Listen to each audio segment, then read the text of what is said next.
saiu bem. Mas está bom. Funciona. É isso. Não consigo. É isso.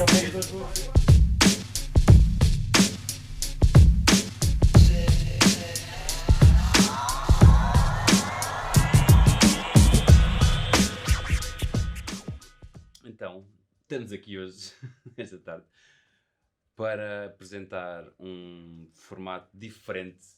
É a terceira experimentação que nós fazemos com o Insight Put, nós havemos de acertar. E que nasce de algo que, na verdade, já tem vindo a acontecer muito em conversas de bastidores, chamemos-lhe assim. Casuais. Em que nós passamos muitas vezes horas e horas a discutir temas que são um bocadinho mais filosófico ou ético. Sim, mas que vão num espectro assim muito vasto. Abrangente, não é? De mais sério a menos sério. E que de alguma maneira sentimos que temos alguma responsabilidade Sim. em tornar estas coisas um bocadinho mais públicas, porque também representa um bocadinho daquilo que é o ADN do nosso trabalho na Kobo. Sim, e conduz a mesma ação da maior parte do trabalho que se faz na aqui agência, né? Reflete-se exatamente. muito na nossa postura até com os clientes. Exatamente. E de alguma maneira acho que podemos aproveitar este registro um bocadinho mais calmo de conversação para tratar de tópicos que acho que até agora nunca mencionámos nem através do nosso website e geralmente não são conversas que tínhamos com os nossos clientes. E que se calhar só neste registro é que nós conseguimos efetivamente expor o que é que efetivamente achamos sobre muita simples, coisa. Não é? Porque mesmo que queiramos depois fazer artigos e deixar a informação mais consolidada em termos de raciocínios, acaba sempre por ser mais rico se for um diálogo entre duas pessoas e a conversa fluir. Exatamente. Só para, antes de irmos diretos aos assuntos que queremos discutir hoje, se calhar acho que era importante, porque é algo que de alguma maneira eu acho que influencia a posição que nós temos sobre muitos destes temas. E que tem a ver com o facto de, quer tu, quer eu, termos um percurso que nos trouxe até agora, até este momento, muito estranho. Bem, boa palavra. E estranho é um eufemismo. Sim. Porque, só para contextualizar, portanto, o meu background é em engenharia biológica e depois estive a fazer investigação em biologia de sistemas, biologia computacional. Depois tiveste uma experiência na antropologia, né?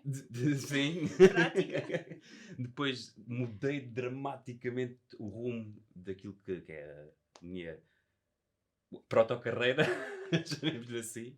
Grande designação. Entre ser barman, a ser web designer, até abrir a Kobo, houve aqui um percurso muito vasto. Fora a loja de animais. Fora a loja de animais, onde também estive metido. Por outro lado, tu estiveste na banca? Sim, eu venho de Humanidades, tirei Relações Internacionais, trabalhei em comércio internacional durante 2 anos, numa grande multinacional, e depois fui parar ao banco. Era um trabalho temporário que durou 11 anos, até ao dia em que efetivamente percebi que não me identificava com aquilo que estava a fazer e que basicamente é um trabalho muito comercial e muito pouco, que puxava muito pouco também ao intelecto e à criatividade e a poder fazer coisas diferentes e quebrar um bocado aquelas amarras do trabalho muito institucional, que normalmente é o que acontece nessas grandes empresas. E nestas unidades mais pequenas, nomeadamente na área criativa, há sempre muito mais flexibilidade e possibilidade de fazer outras coisas, não é? Portanto, nós vamos falar um bocadinho de tempo, a forma como nos dias de hoje uma série dos nossos processos do dia-a-dia, seja a nível de trabalho, seja a nível pessoal, estão muito influenciados pelo fator tempo, e como algumas dessas decisões impactam, seja no curto, seja no longo prazo, a forma como nós vivemos a vida. E o prazer que nós tiramos daquilo que é o nosso trabalho. E que obviamente tem repercussões, sejam elas a nível da nossa satisfação pessoal, seja a nível da forma como a própria sociedade se organiza. Sim, e que se reflete também no próprio trabalho que é produzido, não é? E, efetivamente. A questão do binómio quantidade-qualidade E numa área criativa como a nossa faz sempre toda a diferença também, não é? Exatamente. Portanto, agora indo diretamente aqui àquilo que será o nosso primeiro tema, vamos falar de deadlines. Deadlines, que é aquele tema que quem quer que trabalhe numa agência geralmente arrepia-se por causa de toda a pressão que existe em torno de deadlines muito curtas. E eu queria já agora aproveitar, porque acho que é importante nós percebermos e para quem nos esteja a ver, a ver que nós não estamos de nenhuma maneira a tentar eliminar aquilo que é o conceito de deadline. Sim, pessoalmente eu até acho que faz falta. Nós trabalhamos com prazos e as pessoas não são todas iguais, não é? E enquanto que para algumas o facto de terem um prazo, seja ele curto ou não, deixa-as em stress e faz com que muitas vezes até o próprio processo criativo fica ali condicionado, porque a pessoa sente-se dentro de uma caixinha. Para outras pessoas, o trabalhar sob a pressão de um prazo acaba por ser um estímulo quer à criatividade, tanto o que vai impactar na qualidade do trabalho, quer mesmo em termos de produtividade. A pessoa despacha trabalho mais depressa porque sabe que tem aquele tempo limitado e tem mesmo que ser. Isso também tem muito a ver com o foco. Agora, há também os deadlines impossíveis, não é? E esses então é que são, acho eu, o calcanhar daqueles da maior parte de... E os deadlines impossíveis, e muitas vezes eu acho que, do ponto de vista psicológico, a deadline é importante porque sempre que nós temos um objetivo, é mais fácil criarmos uma situação de foco, de concentração. A questão é quando os incentivos que existem não são os corretos e a deadline acaba por funcionar mais como uma desculpa para termos de fazer as coisas sob pressão e em cima do joelho. Sim.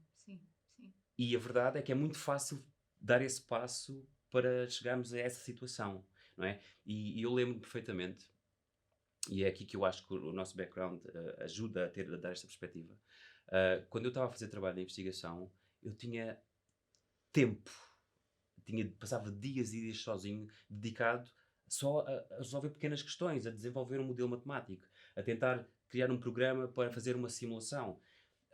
E é tempo que era totalmente dedicado só a esse tema. E, efetivamente, eu adorava fazer esse tipo de trabalho. À medida que a minha carreira mudou e eu entrei para o mundo das agências, e comecei... Tudo aquilo que eu ouvia dizer sobre o ambiente da agência é que todas as pessoas odiavam o trabalho da agência. Sim. Porque há muito stress, é muito rápido, e acabamos por não ter a flexibilidade para conseguir, efetivamente, dedicarmos a fazer um trabalho que tem qualidade. Sim, a questão do foco. Às vezes, mesmo que tu queiras ter o foco para poderes desenvolver um trabalho como tu entendes que ele deve ser desenvolvido, precisas efetivamente de tempo. Não basta estar só dedicado àquilo, precisas ter algum tempo para analisar, para perceber, para pensar, não é? Às vezes o tempo para pensar é fundamental e muitas das vezes não se reage-se, não é? Temos esta tarefa, bate e volta para trás. Tenho isto para fazer, vou fazer já assim. Não se tem aquele tempo para respirar fundo e perceber. Muitas das vezes também, acho que no outro dia tivemos uma conversa aqui em que alguém me disse assim, não, vou fazer assim porque assim resulta. E eu, tá bem, assim resulta. Não quer dizer que não haja uma maneira melhor, senão nós até hoje estávamos a bater pedras para acender o fogo, não é? Porque resulta. Se a gente tiver ali uma série de tempo, aquilo há de fazer faísca e vamos acender uma fogueira. Não quer dizer que seja o melhor, o mais eficiente, o que efetivamente nos poupa mais trabalho e mais tempo também. E isso vai, portanto, nós vamos andar aqui muito focados nesta questão, mas acho que é importante criar aqui estes dois lados da moeda relativamente a isto que são as deadlines. Por um lado, a deadline ajuda-nos a cumprir objetivos. E, obviamente, nós, quer dizer, quando estamos a trabalhar numa agência, há uma relação com o cliente, não é? E geralmente essas deadlines são acordadas entre agência e cliente porque há objetivos que têm de ser concretizados. Por outro lado, há aqui uma tensão entre estes dois elementos em que o outro é que tipo de problemas é que eu consigo resolver quando o tempo Que me dão, estipulado o para esse tempo que projeto me é dão, demasiado sim, curto, não é? E, por um lado, isto depois tem uma repercussão muito grande no tipo de trabalho que as agências desenvolvem, porque se eu for um tipo de trabalho que estou sempre à procura de deadlines muito curtas, vão ser quase por defeito, eu não tenho dados para, para provar isto, mas é uma intuição, que o trabalho que se pretende produzir nesse curto espaço de tempo não é trabalho que traga efetivamente valores. Valor, sim. É discussão muitas das vezes. É É trabalho tal de questão. execução. Já fiz assim, resultou, vou fazer aqui igual.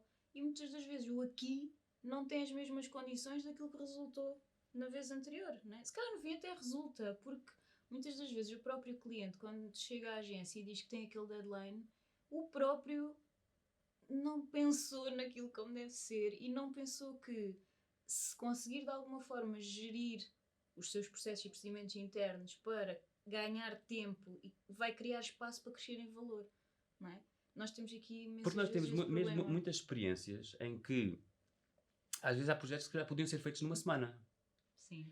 mas se tivermos 3 meses, conseguimos ter espaço exploratório para testar mais versões daquilo que queremos fazer, ou para pensarmos mais profundamente em determinado tipo de características que naquela semana é impossível conseguir Produzir. encontrar, Sim, não é? sim, sim. E isso obviamente tem muitas vezes, eu encaro o design, e mesmo quando dou aulas costumo encarar o design como um processo de engenharia, em que nós estamos à procura daquela que é a melhor solução para responder a um determinado pedido ou um determinado problema do cliente. E na engenharia, em problemas de otimização, nós corremos sempre o risco de encontrar aquilo que são mínimos locais, quando nós estamos a tentar encontrar o mínimo melhor, ou o mínimo mais baixo. E muitas vezes, se for em pouco tempo, nós podemos ficar presos aqui numa solução que responde efetivamente àquilo que se Ali, pretende, mas mas na não é big picture. ótimo, Na big mas não na picture big picture, não traz exatamente. essa mais-valia que faz realmente falta. Mas depois também há sempre aquela questão, o cliente vem, tem um deadline muito curto. E nós internamente, a primeira regra do nosso Kobo Code até é o great work takes time. Exatamente. Portanto, temos essa percepção, tentamos aplicá-la, mas depois há sempre o lado comercial da coisa, não é? O cliente traz aquela deadline e nós, o que é que vamos fazer? Epá, será que conseguimos dar resposta neste prazo de tempo? Conseguimos, mas vai ficar se calhar um pouco mais curto do que aquilo que nós conseguiríamos fazer se tivéssemos um pouco mais de bocadinho tempo. mais tempo. E depois nós colocamos sempre a questão, dizemos que sim ou dizemos que não?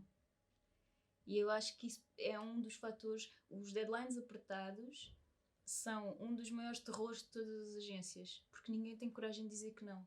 E pronto, se o seu deadline é esse, nós não fazemos. Nós não trabalhamos com esse tipo de deadlines. Vais ficar É logo difícil, a pensar, não é? é difícil, tu vais recusar e vais dizer, pronto, vou deixar de ganhar este projeto, vou deixar de faturar este dinheiro, Alguém vai ganhar esse projeto. alguém vai ficar com esse projeto, quer aceitar. abre relação, depois numa próxima vez eles já não vêm aqui, vão a outra agência porque o outro fez aquilo que eles queriam naquele espaço de tempo, e então cria-se ali um estigma do não podemos dizer que não, mesmo que o prazo seja apertado. E isto é quase um ciclo vicioso, porque depois andamos todos atrás uns dos outros, não é? Porque muitas vezes com os deadlines apertados, naquele ping-pong entre, pronto, já fizemos esta fase do projeto, agora precisamos que o cliente dê feedback. Se o cliente falha ali, um dia, 2 dias, já atrasa o projeto todo. Depois criam-se stresses. Depois, quer dizer, e andamos efetivamente atrás uns dos outros por causa de deadlines que Não são realistas. será que no fim fazem sentido serem assim tão curtos? Porque na verdade muitas vezes aquilo que nós percebemos até é que há sempre espaço para negociação. Há sempre espaço para negociação. Porquê?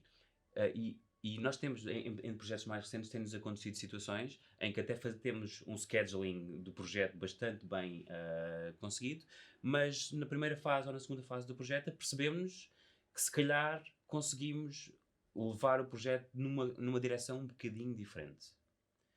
E que isso implica não cumprir com determinados milestones dos roadmaps, não é? E geralmente isso depois envolve uma situação de negociação com o cliente, por tentar transmitir o porquê de nós acharmos que esta mudança de direção consegue acrescentar valor àquilo que o projeto vai efetivamente trazer ao cliente. E é muitas vezes neste processo, nesta pequena fase do processo, que se perde a noção de o projeto vai correr bem, o projeto vai se estender muito para além da deadline que estava inicialmente. As tais derrapagens, As tais derrapagens que sim, acontecem e sim. que são custosas, Sim. obviamente. Mas a questão é, o ser um bocadinho mais custoso no longo prazo vai ter um outcome que é melhor, não é? Vai ter um resultado mais positivo. E às vezes tomar esta decisão é uma questão de aceitar o risco. Sim, mas também é muito planeamento. Eu vejo muito pelo trabalho aqui na agência e acho que temos vindo a melhorar muito esse aspecto. No sentido de, é quase gestão de expectativas do cliente. Nós precisamos disto para amanhã. Ok, mas você veio bater à nossa porta porque gosta do nosso trabalho. Nós, para fazermos este trabalho, precisamos deste tempo. E muitas das vezes até éramos capazes de fazer, lá está, éramos capazes até de conseguir ir ao encontro do prazo apertado que o cliente precisa. Mas não. É questão de dizer não. Sim, e não porque... Precisamos deste tempo. E muitas das vezes até conseguimos despachar a tarefa logo inicialmente, mas aquele tempo é fundamental para nós, na fase seguinte, e era um bocado isso que tu estavas a dizer, de chegarmos ali a uma altura do projeto, percebermos que se fizermos um shift, vamos criar valor. Portanto, eu acho que passa muito também pela coragem das agências e de quem trabalha nesta área e noutras, porque esta questão dos deadlines é transversal. Sim, não é obviamente só desta área. Assumir efetivamente que eu preciso deste tempo. E eu acho que se toda a gente conseguisse fazer isso, quem está do outro lado também começava a aceitar isso de outra forma. E a perceber que efetivamente o valor, para se criar valor, para se fazer trabalho focado, para se fazer trabalho direcionado, quase personalizado, é preciso tempo. E até tempo para se conhecer a entidade para quem estamos a trabalhar, não é? Lá está, uma fórmula que resultou ontem Não pode tem não necessariamente resultar de hoje. resultar. Ou pode resultar, mas até nem trazer assim tanto valor acrescentado como estávamos a dizer. Eu acho que isto é particularmente relevante nos projetos que envolvem criação de marca, portanto, projetos de branding, onde o processo de criar uma marca é um processo de procura interna orientada pela agência, não é? E muitas vezes temos casos de pessoas que chegam até nós e pedem-nos, precisamos de renovar a nossa marca por uma série de motivos, sejam eles de negócio, sejam eles de posicionamento, etc. E queremos que isto aconteça neste período de tempo. Ou porque daqui a 3 meses queremos fazer o lançamento. Não é? Exatamente. E há aquela data, ou por exemplo, e isso coincide com uma abertura de uma loja, por exemplo. E então há ali um momento na história da empresa que faz sentido, de alguma maneira, associar a esta questão do rebranding. A questão é que 3 meses é um período extremamente curto para fazer um trabalho estrutural e de fundo, certo? Principalmente atendendo ao facto de que, quando estamos a criar uma marca, essa marca tem de refletir, obviamente, as percepções daquilo que é o produto ou o serviço do cliente, mas tem de reproduzir também aquilo que é o mindset das pessoas que estão por trás do negócio. Sim. E esta mudança não é algo que aconteça do dia para a noite. É este processo de criação de identidade. Até não é? Porque muitas das vezes, quando nós até o que percebemos é que, e temos exemplos concretos disso, a própria entidade, a própria empresa nem sabe bem o que é. Quando nós às vezes colocamos as questões exploratórias, então diga lá aí 3 adjetivos que definam a marca. E ficamos ali presos. E já há próprios clientes que já nos têm dito, vocês estão a fazer perguntas e eu nunca pensei efetivamente sobre isso. Não é? E no entanto querem criar uma identidade, mas ao final não sabem caracterizar. O que significa que não se sabem caracterizar a si próprios, não é? Efetivamente. E quanto maiores as entidades, mais difícil às vezes é de conseguir traçar esse perfil, porque também implica que existe alguma cultura de empresa e uma cultura organizacional que muitas das vezes não está estruturada. Não está estruturada porque as empresas vão crescendo muito organicamente e aquilo, não é? Muitas vezes é um pequeno núcleo e tem que dar um salto muito grande para equipas muito mais alargadas. Não há tempo para explicar às pessoas a casa onde elas estão a trabalhar e depois quando chega a parte de, bom, então vamos lá dar aqui uma roupagem à nossa marca. Com certeza. Então que número é que calça? Ai, não sei. Ontem era o 23 e agora é capaz de ser um 45. Não é? E as pessoas não têm... Os próprios donos das empresas e as pessoas que trabalham nas organizações não conseguem ter Essa visão. essa visão. Porque lá está. Não têm tempo para, ao longo do seu crescimento, irem pensando também quais são os pilares que estão, sobre os quais estão a construir o negócio, ao fim e ao o cabo. seu próprio negócio, a sua própria organização. Que no caso, quando falamos de marca, negócio e marca têm que encontrar ali um common ground, não é? Claro. Sim, até porque um não vive sem o outro. Exatamente. Não é? Portanto, a questão de... a marca vive na cabeça das pessoas, não é? Portanto, o produto, o serviço, aquilo que é o core do negócio, é o elemento principal na marca. Claro. Porque é nessa relação com a pessoa que utiliza esse produto ou serviço que efetivamente se vai construir a primeira noção de marca. Sim, a percepção de identificação. Exatamente. Porque quem consome o produto ou o serviço que essa marca coloca no mercado vai um bocadinho à procura também disso, não é? O que é que lhe serve a si? E o que lhe serve a si, muitas das vezes, é aquilo que tenha mais traços em comum consigo próprio. Mas isso tem que ser bem comunicado. Se nós próprios não soubermos quem somos, não conseguimos fazer os outros e começa logo aí, não é? Nesse problema. É uma questão quase introspectiva. Sim, não é? E por isso é preciso quê? Tempo. Não podemos ter deadlines apertadas quando precisamos de tempo para essa introspeção, para nos questionarmos a nós próprios no caso as empresas e as marcas, sobre que tipo de mensagem eu às vezes a imagem que me vem à cabeça é a seguinte: nós, enquanto Homo sapiens, demoramos cerca de 18, 20 anos a percebermos aquilo que é a nossa identidade. Não é? É um processo contínuo muito longo. E muitas das vezes as pessoas e às vezes chegam quase aos 40 e nem sabem muito bem como é que se construirão. Ou então temos o caso reverso, onde têm uma identidade muito forte e depois têm situações dramáticas que mudam o contexto e não há plasticidade, para alterar, não é? E portanto o processo de construção de marca tem de ser visto também desta maneira, e para isso é essencial a questão do tempo. Não é? Portanto, tempo, seja, obviamente, um projeto de marca muitas vezes começa quando nós começamos a trabalhar, não é? Mas depois estende-se por períodos de 1, 2, 3 anos, não é? Para a sua efetiva implementação. Porque, principalmente aqui na Kobu, aquilo que nós costumamos começar a fazer com estes projetos de branding ou rebranding é olhar para a marca, para o seu estado atual, fazer o state of the art daquilo que é a situação atual, e a partir daí desenhar um plano para mudar, não é? Ou para construir.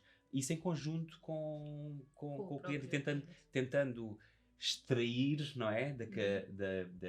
Das conversas que temos com os nossos clientes, aquilo que é a nossa percepção do que vive lá dentro. Sim.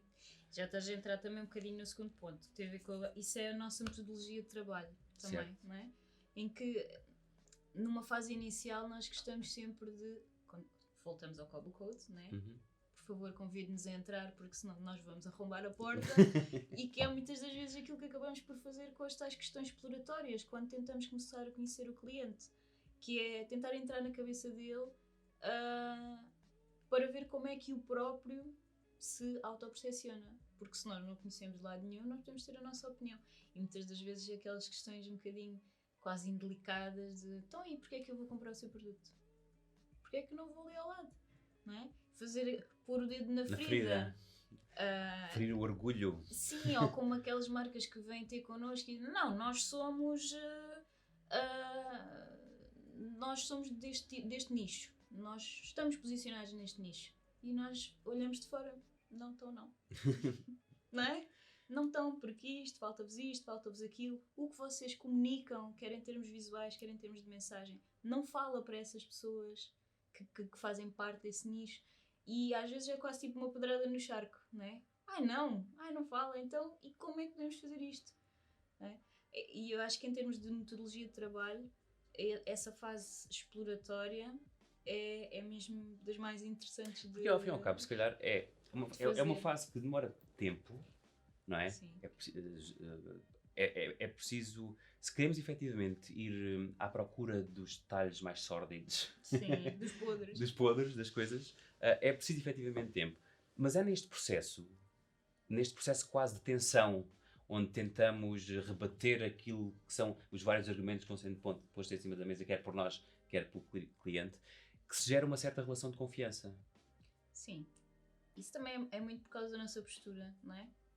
De não ter pejo em dizer as coisas, em dizer que não, vocês acham que se percepcionam nesse nicho, mas não, precisam de fazer isto.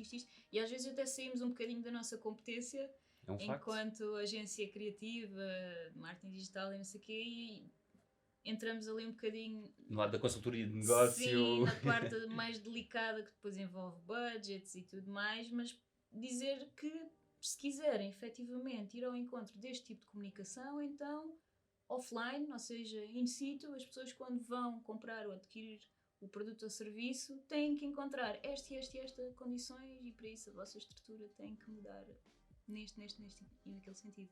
Que consequências é que nós sentimos que efetivamente alteram, nos fizeram repensar a maneira como nós abordamos os projetos com os clientes e o tempo que temos disponível para os executar?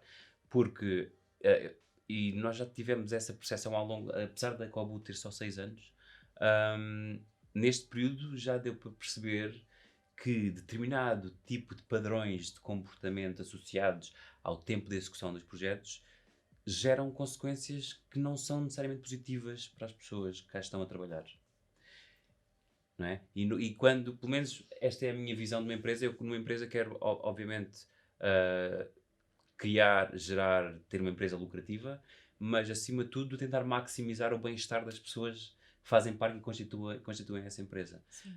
E podem-se gerar situações muito complicadas de gerir quando temos uma situação em que as pessoas que estão a desenvolver determinado projeto são meras executoras de tudo aquilo que está a suceder.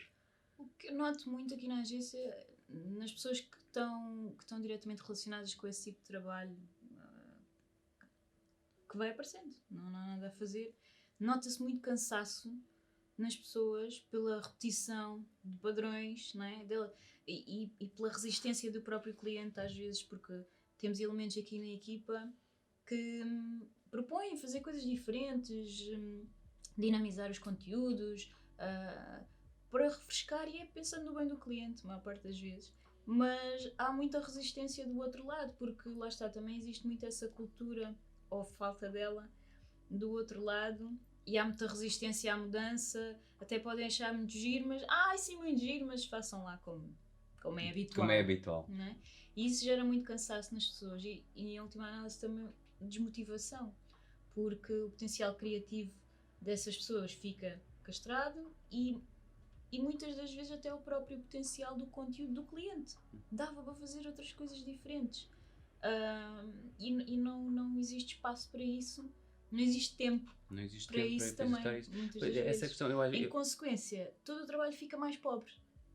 Pois, não é? exatamente, perde-se valor, ou não se chega a ganhar valor efetivamente do trabalho que é feito. Perde valor o cliente, porque o trabalho produzido responde, mas não acrescenta, não é? E perdemos nós valor porque podíamos estar a alargar o nosso portfólio e a exercitar também a nossa criatividade. E a fazer trabalho que nos realiza, ao fim e ao cabo. Exatamente, e que nos orgulhamos de mostrar, não é? Exato.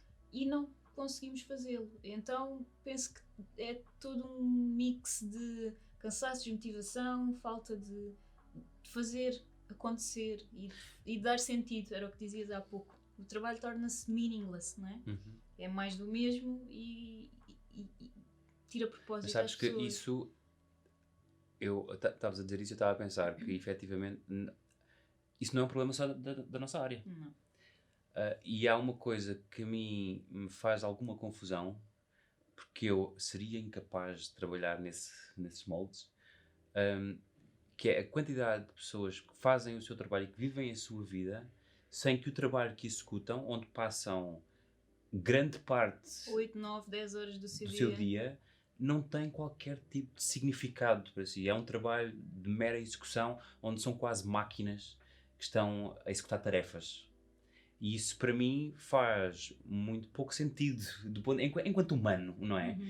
Nós passamos aqui a 80, 90 anos neste planeta e passar um terço desse tempo A fazer nada. a fazer nada ao trabalho com o qual eu Sim. não me sinto de maneira nenhuma realizado, é uma perda de tempo brutal. E às vezes nós preocupamos muito com as questões do sentido da vida. Sim, as pessoas Não só é? pensam nisso quando têm tempo. Exatamente. Agora tenho tempo para pensar no sentido da vida. Isso é quando estão a tomar banho ou quando se vão deitar à noite, mas quando chegam ao trabalho não, porque há deadlines para cumprir. Porque há deadlines para cumprir. E porque não tentar... O tentar encontrar significado naquelas pequenas coisas que fazemos, no tentar transformar um projeto de mera execução e tentar forçar de alguma maneira, e quando eu digo forçar aqui é tentar negociar com quem solicita esse Quase abrir trabalho. cabeças, não é? Exatamente. Sim. Para criar mais valor, para criar algo que seja mais relevante, que seja mais interessante para quem efetivamente o está a executar e para a agência, neste caso, mas também Para quem beneficia para quem dele. vai beneficiar dele. Sim, nós temos exemplos desses aqui na agência. Projetos que quando entraram pela porta nós... Eina pá, mais um, boring. Mas depois também porque encontramos do outro lado pessoas que ouviram aquilo que nós estávamos a dizer. Porque independentemente de nós à partida acharmos que o projeto pode ser boring, depois quando lhe pomos as mãos, mas se calhar podíamos fazer isto, podíamos fazer aquilo, deixa lá ver se E vamos seguindo o há bordel. abertura, não é? Sim. E no caso de alguns dos clientes, ou pelo menos um dos grandes clientes que temos, acabámos por encontrar do outro lado uma pessoa muito aberta e com dinamismo suficiente para abraçar também muitas das propostas que fomos fazendo. E acabou por se tornar um projeto muito giro porque encontramos ali uma série de quartos escuros onde fomos buscar inspiração e onde conseguimos plantar umas flores e tornar aquilo tudo assim muito mais interessante. E lá está, deu muito mais significado ao projeto e trouxe valor ao cliente, porque efetivamente depois o resultado final foi todo ele muito mais rico. E até mesmo algumas pessoas dentro da própria empresa que estavam reticentes em relação ao produto final porque desconheciam, porque lá está, aquela desconfiança e a resistência à mudança, no final até reconheceram que foi uma boa aposta, acreditarem naquilo que a Kobo propôs e que executou de forma que foi ao encontro também da identidade da própria empresa. Eu questiono-me, isto, claramente há aqui um alinhamento que não é fácil de fazer, que é mesmo enquanto agência, para manter uma agência a funcionar, eu gostaria que todas as pessoas que aqui trabalham só fizessem trabalho que desse prazer e que gere imenso significado e com as quais se sentem totalmente realizadas. Esse é o mundo perfeito, não é? A verdade é que depois batemos literalmente com a cara na porta porque isso não acontece. Bem-vindo à realidade. Bem-vindo à realidade. Porque o trabalho que gera dinheiro para manter a empresa a funcionar só algumas vezes é que vai nesse sentido. Sim, apesar de nós tentarmos sempre... E nos termos adaptado, sim, não é? Sim, para esse processo. Mas isso também nem sempre é possível, é um facto. Mas acho que nós também, à partida, assumimos sempre isso como um desafio, não é? Então, temos isto. Como é que nós vamos tornar isto interessante? Porque, efetivamente, é o mindset aqui da agência. A gente tem que se divertir um bocadinho, não é? E somos conhecidos por isso. Pronto, temos que rir, não é? Kobo, sim, são aqueles que estão sempre a rir, não é? Sim, pronto, somos nós. Claro que é sempre muito mais fácil quando o outro lado tens abertura para isso. Mas, é como dizes, há compromissos para cumprir, não é? Compromissos económicos e financeiros para cumprir e dentro deste paradigma do eterno crescimento económico que vivemos, todos os anos temos que crescer e tal, não é sempre possível. Por causa dos incentivos, não é? Porque o próprio... agora fala-se muito de sistemas, não é? E neste caso acho que o próprio sistema tem incentivos que faz com que seja mais barato, não é? Quando eu digo mais barato é no sentido de que fazer trabalho mais que não seja profundo, trabalho que seja um bocadinho mais superficial, Raso, não é? é mais produtivo. É bem mais produtivo. E então há um incentivo para ir para esse tipo de trabalho. Mas a questão é que eu pessoalmente acho que isso é, do ponto de vista de sociedade, é extremamente destrutivo. Sim, não engrandece em nada a nossa disponibilidade intelectual até para percepcionar valor, Exatamente. não é? Porque acabamos por consumir imenso conteúdo que nos é posto à frente porque todo o sistema está montado para consumo rápido. Exatamente. E isso vai, aos poucos, com o tempo, vai acabando parece desliga uma série de fichas dentro do cérebro das pessoas que devia funcionar no sentido de se questionar, mas tu perdi o meu tempo a olhar para isto, ou mas quem é que quer que eu acredite nisto, ou que eu compre isto? E as pessoas não pensam, não é? Porque todo o sistema é scroll, scroll, scroll, eterno. É rápido. E as empresas também vão muito atrás disso. É o comboio que está a passar e elas têm que entrar. Ou perdem o Ou comboio perdem o e perdem a comboio. competitividade. E isso pressiona imenso as empresas, que depois pressionam as agências criativas para dar resposta a isso. E uma das consequências do nosso método de trabalho é tentar contrariar esse efeito. Mas é curioso que menciones essa questão do rewiring do nosso cérebro, porque eu acho que fui formatado para trabalhar neste modo de deep work. E só depois de estar em modo de agência é que efetivamente me apercebi desta diferença de velocidade a que as coisas andam. Isto por causa do meu passado de investigação. E foi só há cerca de ano e meio, quando eu comprei um livro do Cal Newport chamado Deep Work. Isto. Que voltei a repensar no paradigma, não é? E isso levou-me a repensar como é que aqui internamente na agência, com as pessoas com quem eu me relaciono e que trabalham para produzir aquilo que nós fazemos na Kobo, o que é que pode mudar e como é que as coisas podem efetivamente mudar para que o mindset de quem está a trabalhar se vire para fazer este tipo de trabalho que traz mais significado e gera mais valor. É o chamado knowledge work. Exatamente. Em vez de ser só o skilled work, em que tu tens uma habilidade, né? Tens uma skill e vais aplicá-la para executar este trabalho neste período de tempo para pôr lá fora. Enquanto que tu com o knowledge work, que é um trabalho mais relacionado com a investigação e de gerar conhecimento. Exatamente, e de acrescentar valor. Basicamente estamos sempre aqui em torno da questão do valor e do crescimento tanto do profissional que está a desenvolver o trabalho, como da entidade que vai beneficiar dele, como da sociedade em geral. Porque quem consome, no fim da cadeia, quem vai consumir aquele produto, vai ganhar muito mais em termos intelectuais se o produto final for pensado, se for mais rico em termos de conteúdo, se for fundamentado, se for efetivamente ao encontro de um crescimento que se pretende, e não só da venda e de estar ali a tentar... A impingir produto. Sim, toma lá, senhor freguês, porque eu preciso de crescer 3% no ano seguinte. E é um ciclo vicioso que é muito difícil. Lá está o tal comboio. E é muito difícil também tu não te deixares levar nessa onda. É preciso ter alguma... coragem. É coragem para a ação, mas é preciso também ter algum desprendimento. Sim. Para conseguir olhar para o comboio a passar e tomar a decisão se quero entrar ou não, agarrá-lo ou se quer esperar pelo próximo, não é? Ou se queres ir a pé. Ou se quer ir a pé, até. Não é? Se calhar levas mais tempo, mas desfrutas mais do passeio. Do processo, exatamente. Até porque temos contato com a natureza e tudo isso.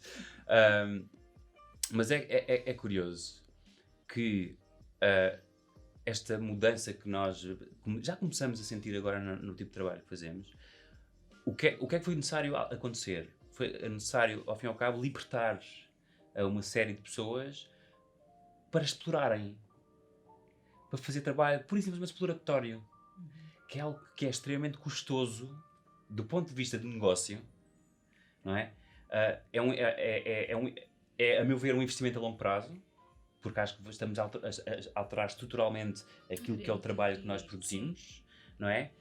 Mas é um trabalho que não, se for visto como tem estas pessoas que estão ali a inventar. Se tu tirares um shot só do momento, é extremamente custoso. Exatamente. Porque tu vais ter uma equipa... No curto prazo. Exatamente, tu vais ter ali uma equipa a trabalhar e vais ter alguns elementos que vão estar fora do núcleo a fazer aparentemente o nada. Portanto, estão-te a pesar nas contas. São aqueles que são considerados não produtivos. Exatamente. Mas depois, se tu fores realmente olhar à big picture e no decorrer do tempo, se calhar o que aqueles 3 que estão ali, ou 4 ou 5 que estão ali de fora a fazer o nada, esse nada, que é, muitas das vezes tem aquele caráter mais experimental, do vamos lá experimentar fazer isto, vamos testar aquilo. E falhar de vez em quando, e ver se funciona ou não. Exatamente. E não ter medo de falhar, não é? Se calhar depois no longo prazo vai trazer uma mais-valia que no momento não é mensurável sequer. Exatamente, não é quantificável. Exatamente. Mas lá está, objetivos económicos, nós temos que ir do A ao B e temos que ter toda a gente em fila a trabalhar para nos levar do A ao B. Só que depois se acontece alguma coisa ali no meio... Exatamente. Se o contexto muda... Não é? Como a gente teve agora com esta questão da COVID. pandemia... a plasticidade da entidade acaba por não dar resposta à necessidade de adaptação àquele novo contexto. Enquanto que se for possível, ou melhor, não é se for possível, é se criarem as condições dentro das organizações. Para que essa plasticidade exista e haja uma flexibilidade para a adequação à mudança de contexto, não é? Acaba por também criar muita resiliência nas empresas. E eu acabo sempre a encarar isto como uma visão um bocadinho mais longo prazo, não é? Em que mundo é que eu quero viver, eu e as pessoas que se relacionam comigo, nos próximos 15, 20 anos? Sim. Não é? E às vezes as decisões que são tomadas partem nesta tentativa de ver um bocadinho mais além, de ver onde é que eu quero estar daqui a algum tempo. E não andar sempre a correr atrás do agora. Onde é que vem esta urgência, este termos de fazer as coisas agora? De agora estavas a falar do paradigma. Eu acho que isto está tudo um bocado assente nesse... Sei lá, se a gente começar a falar disso dava para fazer outro... Não, outro eu acho curioso porque se nós andarmos há 20, 30 anos atrás. Tu puseste a tecnologia, tu quiseste usar a tecnologia para estar ao teu serviço e hoje em dia parece que tu é que tens que andar atrás é escravo da tecnologia. E isto é ridículo, não faz o menor sentido, não é? Porque esta facilidade de acesso à informação, a facilidade de comunicação, a facilidade e a rapidez com que tu no instante acedes a tudo, tira-nos accuracy, precisão na informação. Temos que andar constantemente a ver esta notícia, fact-check, isto é verdade, não é verdade, onde é que vem, quem é a fonte, depois não sabes quem é a fonte, ou seja, a tecnologia foi andando à nossa frente e nós vamos atrás dela. E isto tudo alicerçado num modelo económico em que tu tens que apresentar resultados já no ano seguinte e tem que ser de crescimento. Porque senão estamos tramados. Porque se estamos na estagnação, ai Jesus, valha-me Deus. Ainda que a estagnação signifique que faturamos acima daquilo que nós até conseguimos gastar. Exatamente. Isto é ridículo. Ou seja, é uma pescadinha de rabo na boca e agora, quem é que sai deste comboio? Pois não é fácil, não é fácil. Mas a questão aqui é, e se calhar aproveita a dica para passarmos ao próximo tema, que é como é que nós, tendo esta percepção que existe no mundo, vale a pena lutar contra a corrente? Tudo vale a pena se... Se a alma não é pequena, já assim dizia. Porque o investimento pessoal que cada pessoa tem de colocar para remar contra a corrente é extremamente desgastante. E é custoso. E é solitário muitas vezes. Apesar de eu achar que é o único caminho a fazer, é a única solução. É o único que faz sentido. É o único que faz sentido. E eu muitas vezes pergunto-me, quando vejo, e aqui agora em trabalho concreto que nos chega às mãos, quando nos pedem para fazer vídeos de 5, 10 segundos que têm de captar a atenção do utilizador nesse período. E que têm que mostrar isto, E eu, mas como já nos tem acontecido. que sentido é que isso Porquê? faz? Para quê? Porquê? Porque há métricas que dizem que se nós não conseguirmos captar a atenção de um utilizador nos primeiros 5 segundos, estamos tramados. Sim. Já Estamos tramados, já correu tudo mal. E eu penso nisto e pergunto-me, nós andamos cerca de 20 anos da nossa vida a tentar construir as ligações neuronais do nosso cérebro para fazermos sentido do mundo. E se eu não captar a atenção do utilizador em 5 segundos, morri? Quer dizer que profissionalmente estás no fundo da tabela. Eu percebo, atenção que eu percebo a origem desta situação, porque é que os 5 segundos são importantes. Quer para quem quer que eu faça, que consiga captar esse bocado de atenção, seja do lado da empresa que lhe dá jeito que essa atenção seja captada, não é? Provavelmente porque tem objetivos de negócio e precisa de gerar vendas, não é? E há aquela métrica dos 5 segundos que eu acho ridícula, que efetivamente, se eu conseguir cumprir isso, há uma ideia quase utópica de minhas vendas vão ser melhores, não é?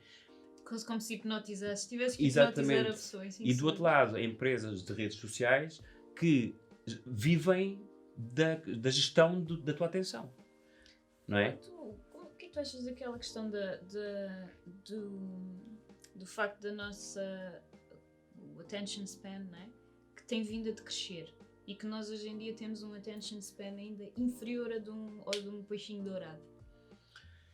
Epá, eu vou ser muito sincero, não conheço dados científicos que corroborem esse tipo de informação. A minha intuição diz-me que isso é bullshit. Porque há efetivamente, e é conhecido, que nós temos alguma dificuldade em manter períodos de concentração muito longos. Mas o muito longo muito longo é meia hora a 1 hora, não são 5 minutos. Nem segundos. Nem segundos, muito menos segundos.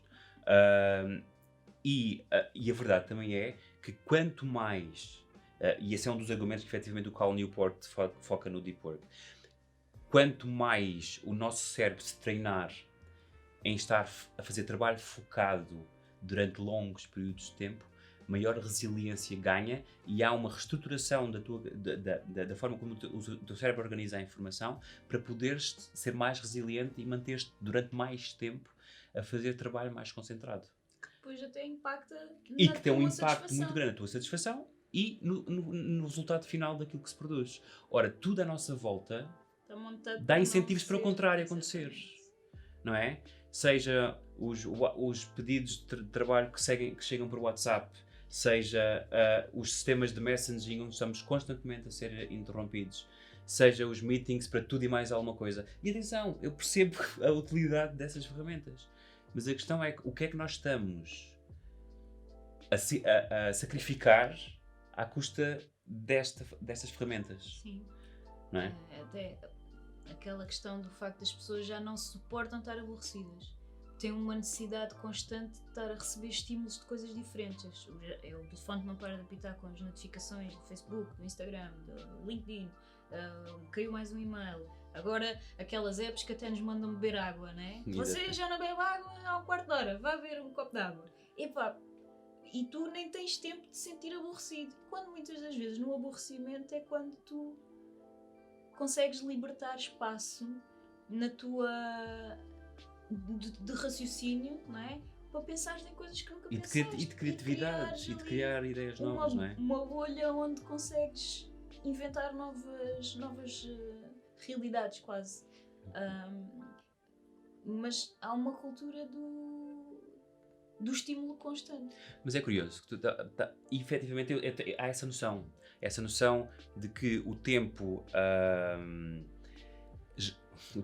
não existe, ou seja, nós temos cada vez menos tempo na nossa vida para efetivamente fazermos coisas de relevo. Não obstante, eu vejo séries como o Bandersnatch da Netflix, com podcasts que têm discussões de 2, 3, 4 horas e têm milhões de Artigos pessoas que a levam 10, seguir. 15 minutos a ler, não é?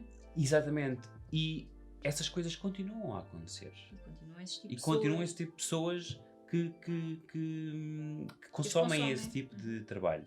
Portanto, a minha questão é, por que razão é que não tentamos fugir um bocadinho mais para esse tipo de trabalho que vai demorar sempre mais tempo, vai ser mais custoso, mas que vai gerar mais valor, vai gerar mais significado para quem o produz e para quem o consome. e para quem o consome, obviamente.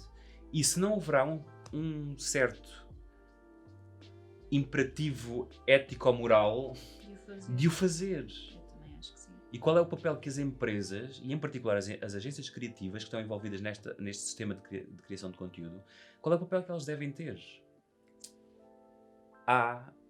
Pelo menos eu sinto alguma responsabilidade em ter este tipo de conversas e de tentar abrir mentes para que se calhar há outras formas de estar nos negócios, há outras formas de criar marcas que têm a longo prazo impactos grandes na forma como a nossa sociedade está organizada. E nós vemos, estamos em 2020, que é o ano em que ano horrível. Tudo acontece, não é? Desde pandemias, a manifestações, temos tudo em alvoroço no mundo. E as empresas e as marcas deviam ter ou podem ter espaço para ter um papel mais ativo na construção da sociedade.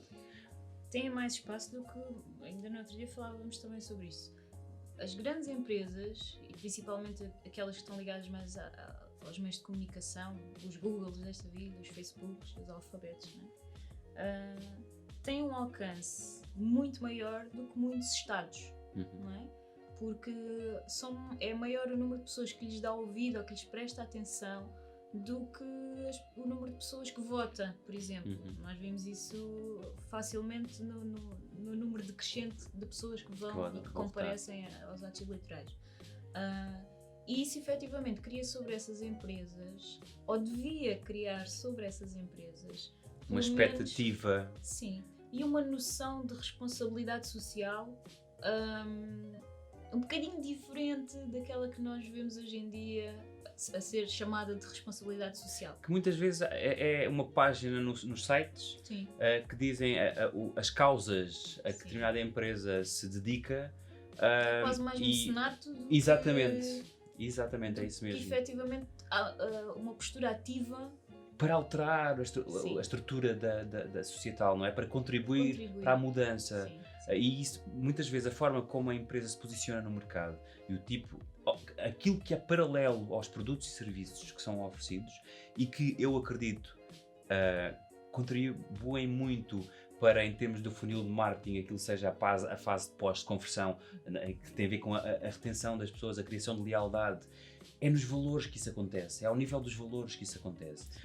E se nós tentarmos trabalhar no sentido de criar conteúdo que é mais profundo, que não é tão superficial, que trata de temas que efetivamente são relevantes na sociedade, para a nossa espécie, vamos conseguir criar no longo prazo, se calhar, uma situação um bocadinho diferente daquela de ser atualmente. Sim. Acho que está a faltar aquela pontinha quase de altruísmo nas empresas para tirarem o foco de 100% que têm em negócio e em números e desviarem um pouquinho para a tal criação, ou para alimentar uma comunidade mais conhecedora, mais sensata, que falta tanto na sociedade, a mais informada, mas de informação real, verificada, isenta. E até de partilhar as ferramentas que podem ajudar as pessoas a compreender melhor as coisas. Não é? E eu às vezes penso muito, uma agência de design, aquilo que nós estamos a fazer, o que é que nós podemos mandar para fora para fazer as pessoas pensar? Seja através de ativações visuais, de peças de conteúdo que escrevemos, de conteúdo multimédia, que desafiem que as pessoas a pensar, questionarem sobre determinado tipo de assuntos. Porque depois também há muito a noção do eu acho que a minha opinião é esta e e tentar explicar que lá porque o outro tem uma opinião diferente da nossa, não quer dizer que ele esteja contra nós, e tentar criar ali espaços Conversação. de conversação, de troca diálogo. de ideias, e eu acho que as agências de comunicação e as grandes empresas têm um papel muito importante no futuro rumo destas relações sociais e da forma como as coisas estão a evoluir, e que este ano se tem visto tem sido tem vindo ao de cima tudo o que é mau, tudo o que é péssimo tem vindo ao de cima. As decisões são cada vez mais profundas, as discussões são cada vez mais polarização, não é? mais acesas. Cheira a polarização. Sim, e parece que estamos a andar para trás e que estamos a deixar de ser tolerantes e que estamos a deixar de conseguir colocar-nos no papel do outro e de tentar perceber, não é? E isso também é muito porque as empresas, se calhar, desresponsabilizam-se muitas vezes de... A questão é que provavelmente nem sequer tem espaço para se conseguir responsabilizar, porque os stakeholders estão todos envolvidos, não é? Em termos de quadro da gestão das empresas, têm objetivos que às vezes é difícil de os manter alinhados, não é? Mas a questão é, quem está à frente a tomar a decisão, há forma de fazer pressão para haver uma mudança, não é? Isto são tudo questões que Sim. não há receitas para resolver, não é? E mesmo isto, cada vez que se fala de questões éticas, é sempre muito delicado porque envolve uma série de conceitos que ou são pessoais ou são culturais, mas eu acho que existe uma base que tem que ser comum a todo o ser humano e que só traz benefícios para o ser humano enquanto sociedade, não é? Mas efetivamente, em termos de produção de conteúdo, acaba por ser impossível praticamente de se conseguir fazer esse trabalho de moldar mentes com conteúdos curtos, porque tu não vais conseguir dar resposta a objetivos económicos e comerciais e simultaneamente acrescentar valor, porque as duas coisas acontecem em escalas muito diferentes, difícil, não é? Uma acontece na escala do longo prazo e outra acontece na escala do curto prazo. Não é? E quando eu tenho os objetivos de crescer 3 a 4% ao ano, não é? É muito difícil eu focar nesse objetivo e manter ao mesmo tempo um que acontece em um prazo de 10, 20 anos. Não é fácil fazer esse equilíbrio. E que exige algum altruísmo, porque se calhar no longo prazo, mesmo que se consiga atingir o objetivo, esse objetivo não te vai beneficiar diretamente a ti, não é palpável, não é mensurável, eu não consigo mostrá-lo aos stakeholders num gráfico, não é? Anual.